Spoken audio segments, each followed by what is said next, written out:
Today is February 13th, and we have another quote on humility.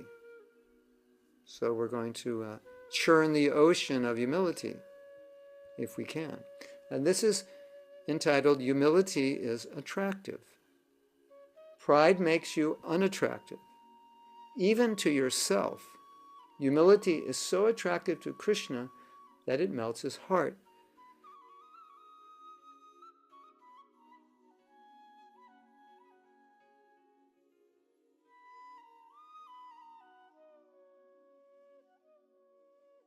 Yesterday we talked about how Krishna doesn't like a devotee who's proud. And if you study the Bhagavatam, you'll see many examples of this. The familiar one is Krishna left the rasa dance because he felt the gopis were proud. Anytime a devotee is proud, Krishna does something to curb his pride. We even see that within our own movement, that sometimes we become proud and events transpire in a way to expose something about us that will make us more humble. So in today's verse, we're talking about the positive aspects of humility. Yesterday we talked about the negative, that it harms the relationship with Krishna. Krishna is attracted by humility. But the interesting thing is, we are also attracted by humility. There was a great devotee named Jayananda, and everyone loved Jayananda, and Jayananda was the personification of humility. Even the non-devotees loved him.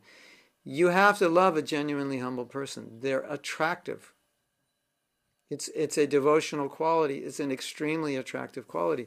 So when a devotee is humble, they're attractive to Krishna. And the story is Sanatana Goswami. He approached Mahaprabhu after he renounced his service in the government. He approached Mahaprabhu in intense humility. He was a very learned and exalted person, but he approached Mahaprabhu in great humility. And he was so humble, he was so qualified, yet so humble. Then Mahaprabhu stopped him and he said, "Your humility is melting my heart. I can't take it. It's so humility, it melts hearts. It softens hearts. It's an attractive quality."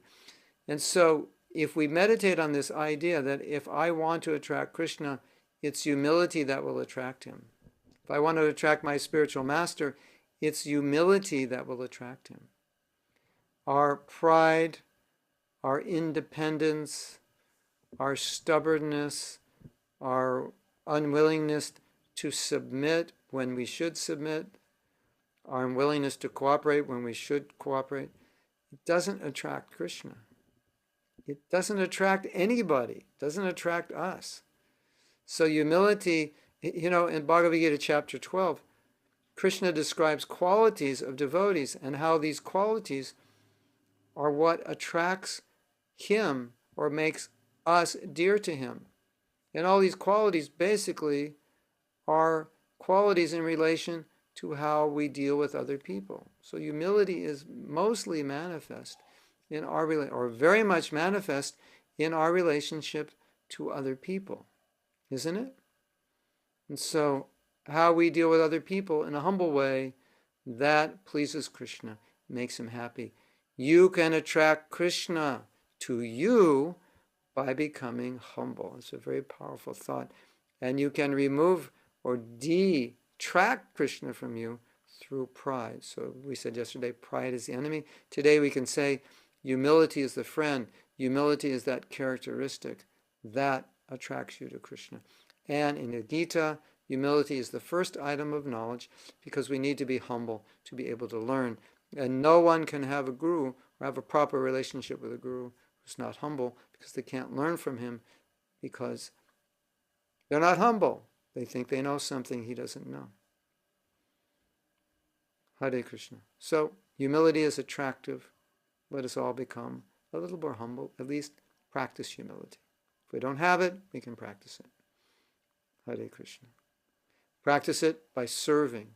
Serve other devotees, appreciate them, glorify them, find out faults in yourself, work on yourself. That's the practice of humility. Not the talk that I'm lower than a worm and stool, but the practice. Serve other devotees. Cooperate with other devotees. Cooperation is the practice of humility. I'm walking around with my head down saying I'm lower than a worm and stool, and I don't cooperate with anybody. That's not humility. That's not what we want. It's a practice. Cooperative practice in service, appreciation, seeing the good in others, seeing where I need to improve. That's the practice of humility. We need more of that. Hare Krishna.